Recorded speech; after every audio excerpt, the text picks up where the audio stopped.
Bạn có bao giờ tự hỏi bầu không khí mà chúng ta đang hít thở mỗi ngày nguy hiểm đến mức độ nào không? Nếu bạn là một người dân Hà Nội, liệu bạn có cảm thấy bất an không khi biết rằng thành phố mình sinh sống hiện đang đứng đầu danh sách ô nhiễm không khí toàn cầu? Hà Nội, thủ đô ngàn năm văn hiến, niềm tự hào của Việt Nam, là nơi hội tụ bề dày lịch sử, văn hóa phong phú và thu hút hàng triệu du khách mỗi năm. Nhưng giờ đây, từ biểu tượng của văn hóa và lịch sử, Hà Nội lại xuất hiện trên các bảng xếp hạng thế giới với một danh hiệu không ai mong muốn, thành phố ô nhiễm nhất thế giới. Cụ thể, vào 8 giờ 4 phút sáng ngày 7 tháng 1 năm 2025, hệ thống quan trắc không khí IQE ghi nhận chỉ số chất lượng không khí AQE tại Hà Nội đạt mức 272, tức mức tím rất không tốt. Chỉ số này đã đưa Hà Nội lên đứng đầu trong danh sách các thành phố ô nhiễm không khí nhất toàn cầu. Đáng chú ý, trước đó vào 9 giờ 25 phút sáng ngày 3 tháng 1, chỉ số AQE tại Hà Nội đã chạm mốc 284, một mức độ cực kỳ nguy hại. Đây không chỉ là những con số trên màn hình, mà là hồi chuông cảnh báo nghiêm trọng về môi trường sống và sức khỏe của hơn 8 triệu người dân Hà Nội. Hà Nội thường xuyên xuất hiện trong top các thành phố ô nhiễm nhất thế giới, cạnh tranh không mong muốn với các thành phố như Delhi, Ấn Độ, Karachi, Pakistan và Vũ Hán, Trung Quốc. Và đây không phải lần đầu. Từ năm 2019, Hà Nội đã thường xuyên đứng ở vị trí này rồi đấy. Điều gì đã biến Hà Nội của chúng ta từ một thành phố trong lành, yên bình thành một điểm đen ô nhiễm toàn cầu? Quan trọng hơn, bây giờ chúng ta cần phải làm gì để cứu lấy bầu trời trong xanh của thủ đô? Những thông tin bạn vừa nghe chỉ là phần nổi của tảng băng chìm về ô nhiễm không khí tại Hà Nội. Hôm nay, chúng ta hãy cùng Kênh Nhất Thế Giới khám phá sâu hơn về nguyên nhân thực sự, những tác động đáng lo ngại và các giải pháp thiết thực để bảo vệ môi trường cũng như sức khỏe của chính bạn nhé. Các bạn vẫn đang còn chần chừ gì nữa? Hãy hành động ngay hôm nay bằng cách nhấn đăng ký kênh để không bỏ lỡ bất kỳ video hữu ích nào tiếp theo và cùng nhau đồng hành trong hành trình vì một tương lai xanh hơn nhé.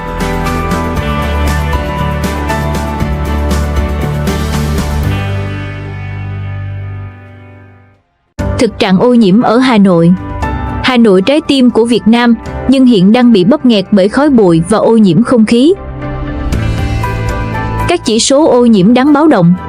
Chỉ số AQE, chỉ số chất lượng không khí, là công cụ quan trọng để theo dõi chất lượng không khí. AQE dao động từ 0 đến 500, với giá trị càng cao, mức độ ô nhiễm và tác động đến sức khỏe càng lớn.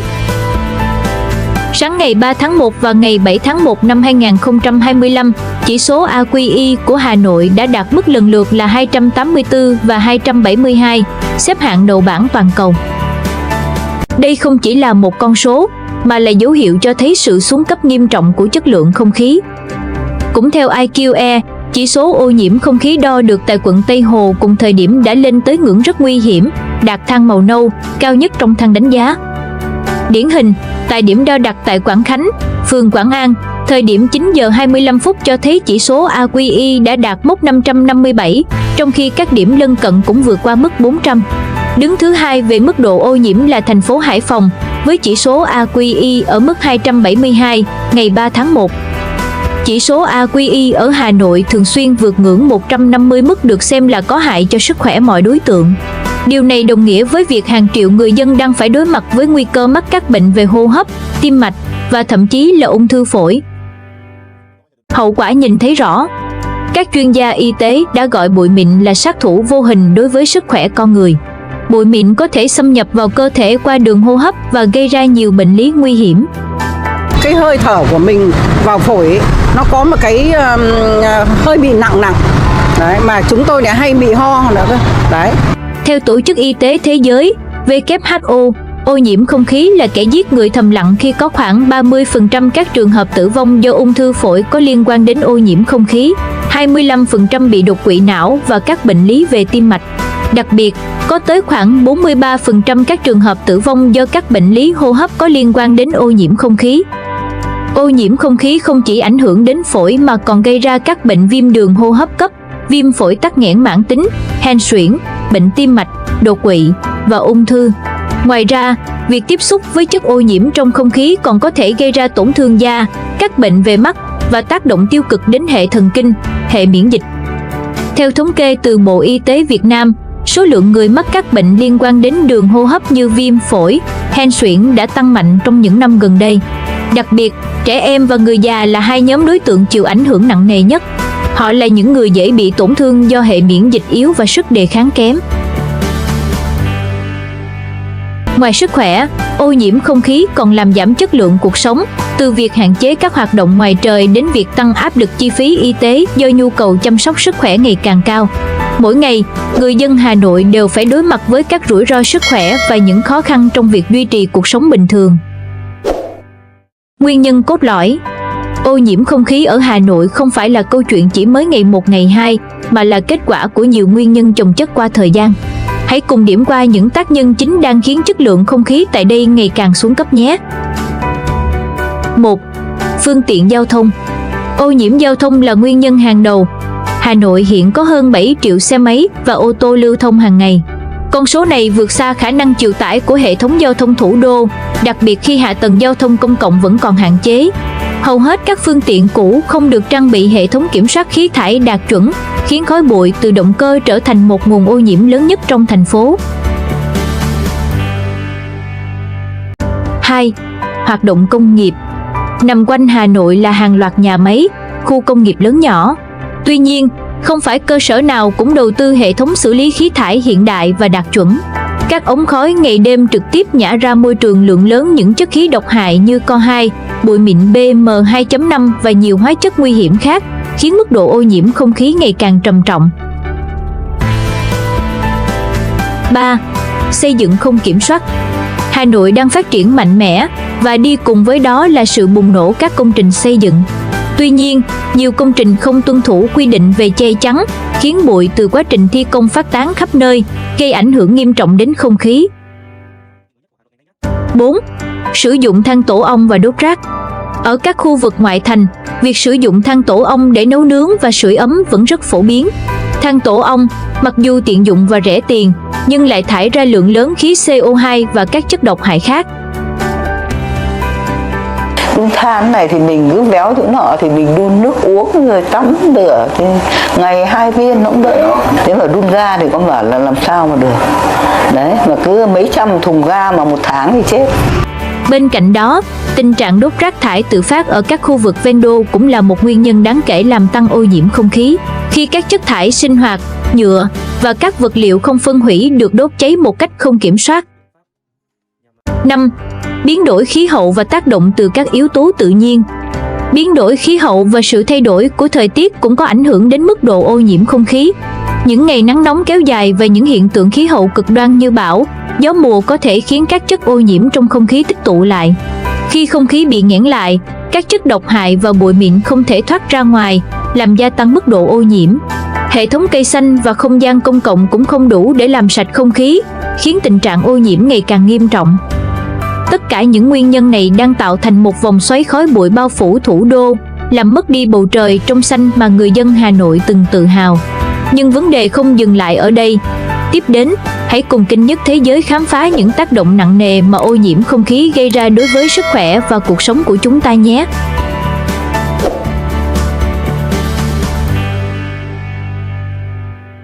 Hậu quả của ô nhiễm không khí đối với sức khỏe con người.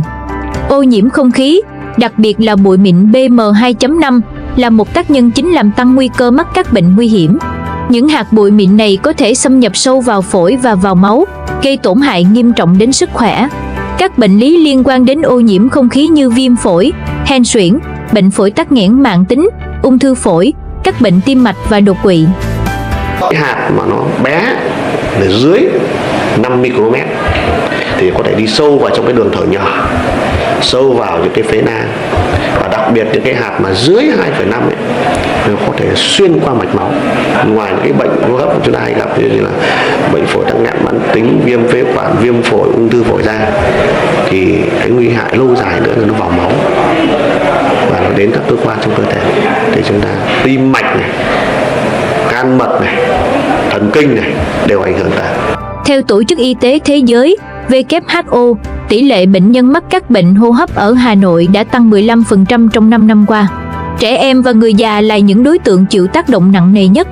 Một nghiên cứu tại Bệnh viện Nhi Trung ương đã chỉ ra rằng số ca bệnh viêm phổi ở trẻ em tăng đột biến vào mùa đông khi mức độ ô nhiễm không khí tăng cao. New Delhi, một trong những thành phố ô nhiễm nhất thế giới, đã chứng kiến tỷ lệ tử vong tăng đột biến với hơn 2 triệu người chết sớm mỗi năm do ô nhiễm không khí. Nếu không hành động kịp thời, Hà Nội có thể sẽ đối mặt với thực trạng tương tự.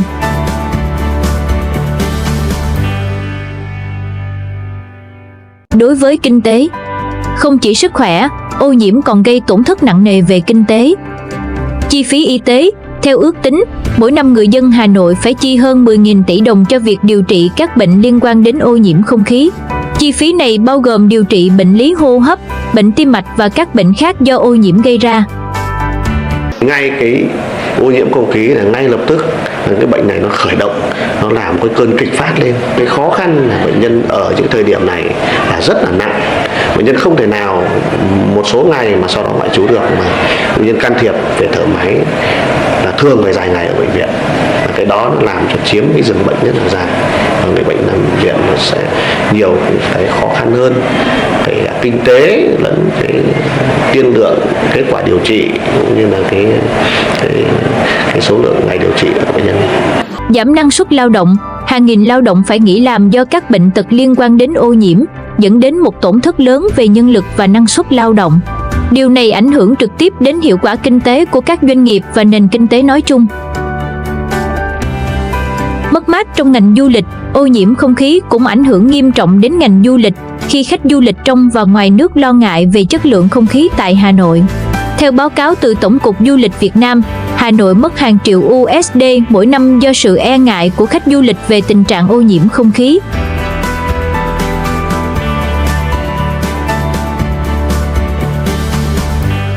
Đối với môi trường, hậu quả của ô nhiễm không chỉ dừng lại ở con người mà còn tàn phá hệ sinh thái tự nhiên và môi trường sống. Ô nhiễm nguồn nước, các nguồn nước tại Hà Nội như Hồ Tây và sông Tô Lịch bị ô nhiễm nghiêm trọng do nước thải không qua xử lý. Các chất độc hại trong nước thải đã làm suy giảm chất lượng nước và gây hại cho các loài sinh vật thủy sinh. Suy giảm đa dạng sinh học, ô nhiễm không khí và nước đang gây tổn hại đến các hệ sinh thái tự nhiên quanh Hà Nội. Cái không khí bây giờ là thậm tệ là chung quy là bị ô nhiễm, mà các khí thải ở các nhà máy xung quanh Hồ Tây nó thải ra, vừa ô nhiễm không khí, vừa ô nhiễm nước thải, vừa ô nhiễm cá chết, ảnh hưởng chất lượng cuộc sống của con người, là ra ngoài là hít toàn cái bụi bẩn, nhà là về nhà mất. Ví dụ, vào năm 2016, hàng loạt cá chết tại Hồ Tây đã được phát hiện, và năm 2023, số lượng cá chết đã lên đến 20 tấn, chủ yếu do ô nhiễm nguồn nước và thiếu oxy. Các loài động vật hoang dã như cò trắng, vốn sống ở các hồ và vùng đầm lầy quanh Hà Nội, đang dần biến mất do môi trường sống của chúng bị ô nhiễm. Hệ thực vật bị ảnh hưởng, các cây xanh trên nhiều tuyến phố của Hà Nội như Nguyễn Trãi và Minh Khai đang dần héo úa vì hấp thụ quá nhiều khí độc từ không khí. Các hồ nước như Hồ Tây xuất hiện lớp váng dầu và rác thải dày đặc, khiến sinh vật thủy sinh gần như biến mất. Tác động đến khí hậu, lượng khí thải CO2 cao từ các hoạt động công nghiệp và giao thông góp phần làm gia tăng hiệu ứng nhà kính, gây biến đổi khí hậu cục bộ tại Hà Nội. Điều này không chỉ làm gia tăng nhiệt độ tại thành phố mà còn tác động đến các yếu tố khí hậu khác, gây ra những hiện tượng thời tiết cực đoan và khó lường. Nhưng bây giờ, câu hỏi quan trọng hơn là liệu chúng ta có thể thay đổi thực tại này không? Và Hà Nội có thực sự mãi mãi là điểm đen ô nhiễm toàn cầu không? Câu trả lời nằm ở chính chúng ta, những cá nhân, cộng đồng và đặc biệt là các chính sách mang tính đột phá. Giải pháp và hướng đi. Về phía chính phủ và các cơ quan ban ngành. 1.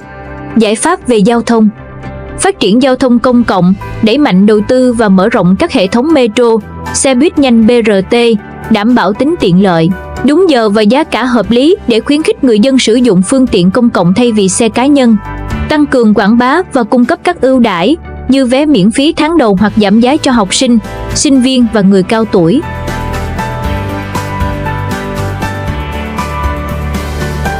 Khuyến khích sử dụng phương tiện xanh, áp dụng các chính sách hỗ trợ tài chính để người dân có thể chuyển đổi từ xe máy sử dụng nhiên liệu hóa thạch sang các phương tiện thân thiện với môi trường như xe đạp điện, xe máy điện hoặc xe đạp.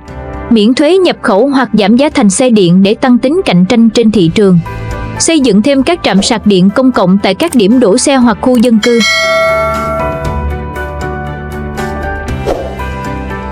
Quy định hạn chế phương tiện cá nhân, thiết lập các khu vực trung tâm thành phố cấm xe máy, kết hợp triển khai hệ thống thu phí môi trường đối với ô tô. Quy hoạch lộ trình giờ cao điểm không xe máy, bắt đầu với các quận nội đô và mở rộng dần ra ngoại thành. Học hỏi kinh nghiệm quốc tế. Bangkok, Thái Lan, thành phố này đã đầu tư mạnh vào hệ thống tàu điện ngầm MRT và tàu trên cao BTS Skytrain, giúp giảm đáng kể lượng phương tiện cá nhân lưu thông trên đường. Nhờ đó, mức độ ô nhiễm không khí cũng được cải thiện đáng kể. Copenhagen, Đan Mạch, thành phố này được mệnh danh là thành phố xe đạp với mạng lưới đường dành riêng cho xe đạp dài hàng trăm km. Chính phủ khuyến khích người dân sử dụng xe đạp bằng cách xây dựng các tuyến đường an toàn, giảm thuế mua xe đạp và tăng cường không gian bãi đổ xe đạp ở trung tâm thành phố. Đề xuất áp dụng tại Hà Nội. Hà Nội có thể học tập mô hình của Copenhagen để xây dựng các tuyến đường chuyên biệt cho xe đạp tại các quận nội thành. Đồng thời, đẩy mạnh xây dựng hệ thống tàu điện ngầm theo mô hình Bangkok để giảm áp lực giao thông trên mặt đất. Thực hiện các chiến dịch truyền thông nhằm thay đổi nhận thức của người dân, khuyến khích thói quen sử dụng phương tiện công cộng và phương tiện xanh vì môi trường sống bền vững. 2. Quản lý rác thải. Phân loại rác tại nguồn, tổ chức các chương trình giáo dục và truyền thông để nâng cao ý thức về việc phân loại rác ngay từ gia đình, trường học và khu dân cư. Triển khai chiến dịch phân loại rác bảo vệ tương lai với sự tham gia của học sinh, sinh viên và các tổ chức cộng đồng. Phát hành các loại thùng rác riêng biệt, hữu cơ, tái chế, không tái chế tại các khu dân cư, chợ và trung tâm thương mại. Kết hợp công nghệ mã QR để theo dõi lượng rác thải, khuyến khích các gia đình thực hiện đúng việc phân loại qua các chính sách thưởng. Đầu tư vào công nghệ xử lý rác, xây dựng thêm các nhà máy xử lý rác thải áp dụng công nghệ đốt rác phát điện hoặc tái chế, thay thế các bãi rác lộ thiên gây ô nhiễm môi trường. Ví dụ, công nghệ plasma hoặc đốt rác tần sôi giúp giảm khí thải độc hại và tận dụng tối đa năng lượng từ rác thải. Cái công nghệ khí hóa plasma đó có thể nói là giải quyết đồng thời hai nhiệm vụ. Một là nhiệm vụ về môi trường triệt để nhất, hai là dùng năng lượng của dòng plasma để biến đổi carbon hydro có trong rác thành khí tổng hợp, và cái khí tổng hợp đấy có thể dùng để chạy máy phát điện. Và cái nguồn năng lượng từ điện năng của rác đó không những bù lại cái nguồn điện năng mà tiêu thụ cho các đầu dòng plasma, mà còn thừa ra có thể cung cấp phát lên trên lưới. Khuyến khích đầu tư vào các công ty tái chế bằng cách miễn giảm thuế, hỗ trợ kỹ thuật và tạo thị trường tiêu thụ sản phẩm tái chế. Hạn chế rác thải nhựa, ban hành lệnh cấm sử dụng túi ni lông và đồ nhựa dùng một lần tại các siêu thị, chợ và cửa hàng tiện lợi.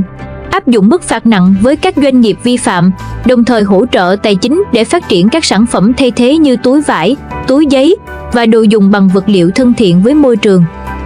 Hỗ trợ các dự án khởi nghiệp xanh nhằm tạo ra các giải pháp thay thế nhựa độc đáo, chẳng hạn như ống hút tre, túi từ bã mía hoặc chai nước làm từ giấy tái chế. Học hỏi kinh nghiệm quốc tế. Tokyo, Nhật Bản áp dụng phân loại rác chi tiết với hơn 10 loại rác khác nhau. Ngoài việc tái chế, thành phố này còn tận dụng rác thải để sản xuất điện năng và vật liệu tái chế, giảm thiểu lượng rác đổ ra môi trường. Seoul, Hàn Quốc, chương trình tái chế rác thải thực phẩm với máy phân hủy sinh học và thu phí dựa trên lượng rác thải, từ đó thúc đẩy ý thức giảm lãng phí. Đề xuất áp dụng tại Hà Nội. Triển khai thí điểm phân loại rác tại nguồn ở các quận như Cầu Giấy, Tây Hồ với sự hỗ trợ của chính quyền và các tổ chức phi chính phủ. Xây dựng các nhà máy đốt rác phát điện như mô hình của Tokyo tại các khu vực ngoại thành Hà Nội như Sóc Sơn. Phát động phong trào Hà Nội không túi ni lông với các ưu đãi giảm giá cho người dân sử dụng túi tái sử dụng tại các siêu thị và cửa hàng. 3. Áp dụng công nghệ xử lý khí thải cho các nhà máy. Chính phủ cần thiết lập các chương trình ưu đãi tài chính như miễn giảm thuế, cung cấp vay vốn lãi suất thấp cho các doanh nghiệp đầu tư vào công nghệ xử lý khí thải. Ví dụ, doanh nghiệp sử dụng công nghệ hiện đại đạt tiêu chuẩn khí thải sẽ được giảm 50% thuế môi trường trong 5 năm đầu. Tăng cường giám sát các nhà máy công nghiệp về việc tuân thủ quy định khí thải. Áp dụng mức phạt nặng và tạm dừng hoạt động với những cơ sở vi phạm nghiêm trọng. Ứng dụng công nghệ lọc khí thải tiên tiến. Công nghệ lọc bụi tĩnh điện ESB sử dụng trường điện từ để loại bỏ các hạt bụi mịn và rắn trong khí thải, giúp giảm đáng kể lượng bụi PM2.5 tác nhân gây ô nhiễm không khí nghiêm trọng. Hiệu quả cao với chi phí vận hành thấp, phù hợp cho các ngành sản xuất xi măng, nhiệt điện và luyện kim.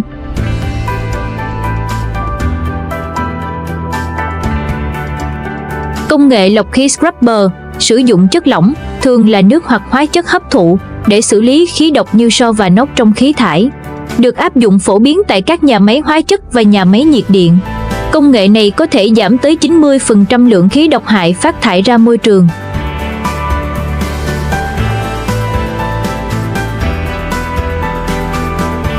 Công nghệ xúc tác chọn lọc SCR giảm thiểu khí NOx bằng cách chuyển hóa chúng thành nitô và nước, hoàn toàn an toàn với môi trường. Đây là công nghệ phổ biến trong các nhà máy nhiệt điện và lò hơi công nghiệp, đặc biệt ở các quốc gia tiên tiến như Nhật Bản và Đức. Công nghệ hấp thụ hóa học sử dụng vật liệu hấp thụ như than hoạt tính hoặc dao lít để loại bỏ các khí độc hại như ammoniac và hợp chất hữu cơ dễ bay hơi VOC. Ứng dụng mạnh mẽ trong ngành sản xuất hóa chất, dược phẩm và thực phẩm.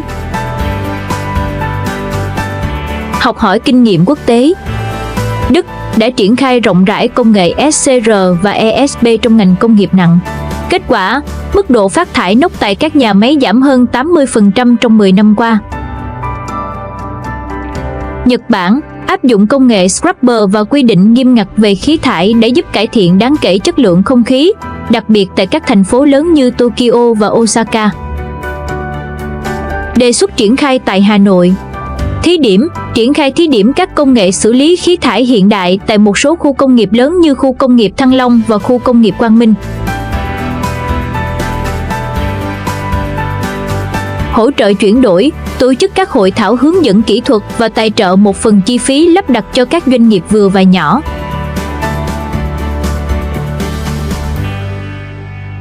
Đo lường minh bạch, công khai số liệu phát thải của các nhà máy lớn để người dân có thể giám sát và đóng góp ý kiến, nâng cao tính minh bạch. 4. Kiểm soát ô nhiễm nước. Nâng cấp hệ thống xử lý nước thải, tăng cường xây dựng thêm các nhà máy xử lý nước thải hiện đại tại khu công nghiệp và khu dân cư, đặc biệt là tại các điểm nóng ô nhiễm như sông Tô Lịch hay Hồ Tây. Đầu tư công nghệ xử lý nước thải tiên tiến như công nghệ màng lọc sinh học, MBR, hệ thống xử lý nước bằng vi sinh vật hoặc sử dụng năng lượng tái tạo. Áp dụng các hệ thống giám sát nước thải tự động, có khả năng phát hiện sớm các chất ô nhiễm để đưa ra biện pháp xử lý kịp thời. Thắt chặt quản lý và xử lý vi phạm, thực hiện thanh tra định kỳ và xử lý nghiêm các vi phạm. Áp dụng mức phạt cao hoặc đình chỉ hoạt động với các doanh nghiệp cố tình vi phạm. Công bố danh sách doanh nghiệp vi phạm trên phương tiện truyền thông để tăng tính răn đe và minh bạch. Đảm bảo việc kiểm tra nguồn thải từ các cơ sở sản xuất và nhà máy được thực hiện thường xuyên. Kết hợp thanh tra truyền thống với sử dụng công nghệ bay không người lái, drone, để giám sát khu vực khó tiếp cận.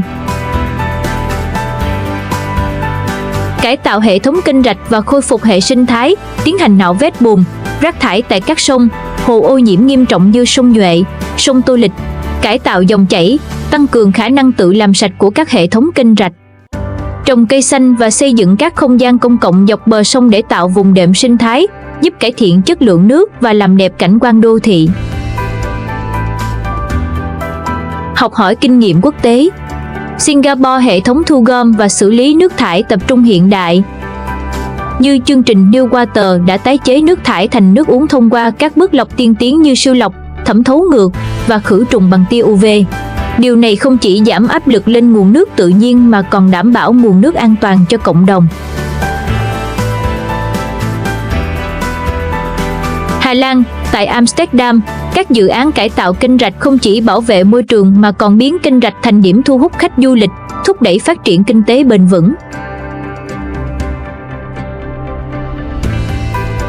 Đề xuất áp dụng tại Hà Nội. Thí điểm cải tạo sông Tô Lịch, áp dụng công nghệ lọc sinh học hoặc sử dụng các chế phẩm sinh học như enzyme hoặc vi khuẩn xử lý ô nhiễm hữu cơ.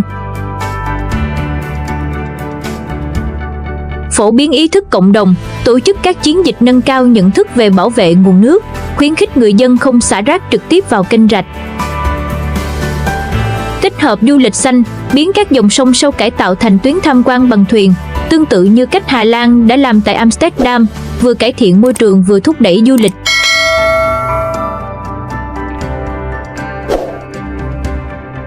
Năm, bảo vệ và mở rộng không gian công cộng. Loại bỏ than tổ ong, ban hành quy định cấm sử dụng than tổ ong, đặc biệt tại các khu vực đô thị. Hỗ trợ chuyển đổi sang các giải pháp nấu nướng và sưởi ấm thân thiện với môi trường như bếp điện hoặc năng lượng tái tạo. Phát động chiến dịch trồng cây xanh, triển khai chương trình 1 triệu cây xanh tại các khu vực công cộng như trường học, bệnh viện, công viên và các khu vực chịu ảnh hưởng nặng nề bởi ô nhiễm. Sử dụng các loại cây hấp thụ tốt khí CO2 và chất ô nhiễm như cây xanh bóng mát, cây bụi thấp và thực vật thủy sinh tại các hồ nước. Bảo vệ công viên và khu sinh thái, thực thi nghiêm ngặt quy định bảo vệ đất công viên và khu sinh thái khỏi tình trạng lấn chiếm để xây dựng công trình. Phát triển thêm các khu vực dành riêng cho người đi bộ, tập thể dục và thư giãn, khuyến khích lối sống xanh cho người dân. Quy hoạch thêm các khu vực xanh như công viên mini, vườn trên cao tại các khu dân cư và tòa nhà cao tầng. Phát triển các tuyến đường đi bộ và đường xe đạp có trồng cây xanh dọc lối đi, tạo không gian trong lành và giảm nhiệt độ đô thị. Học hỏi từ các mô hình quốc tế. Singapore, chính quyền Singapore thực hiện thành công mô hình Garden City, biến cây xanh thành một phần không thể thiếu trong các tòa nhà, công viên và đường phố. Cây xanh không chỉ làm đẹp mà còn giúp giảm tiếng ồn, làm mát không khí và tăng cường sức khỏe cộng đồng. Mumbai, Ấn Độ, chính quyền triển khai chương trình trồng cây dọc bờ biển giúp giảm tác động của khí thải công nghiệp và bảo vệ khu vực ven biển khỏi tác động của biến đổi khí hậu. Đề xuất thực hiện tại Hà Nội. Chương trình mỗi nhà một cây xanh, khuyến khích mỗi hộ gia đình và cơ sở kinh doanh tại Hà Nội tham gia trồng ít nhất một cây xanh trong khu vực sinh sống hoặc làm việc. Phát triển công viên sinh thái ven đô, quy hoạch và cải tạo các khu vực ven đô thành công viên sinh thái, như tại các vùng ngoại thành Sóc Sơn, Đông Anh, nhằm tạo lá phổi xanh cho thủ đô.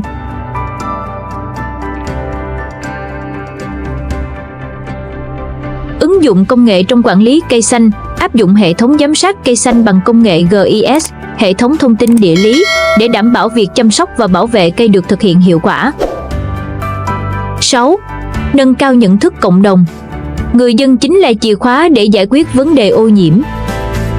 Giáo dục và truyền thông môi trường, các buổi hội thảo tại trường học, khu dân cư và doanh nghiệp giúp mọi người hiểu rõ về hậu quả của ô nhiễm không khí, nước và rác thải đối với sức khỏe và cuộc sống. Phát động chiến dịch truyền thông trên mạng xã hội, đài phát thanh và truyền hình với các thông điệp dễ nhớ như hành động hôm nay không khí sạch ngày mai, hoặc một hành động nhỏ, một thay đổi lớn.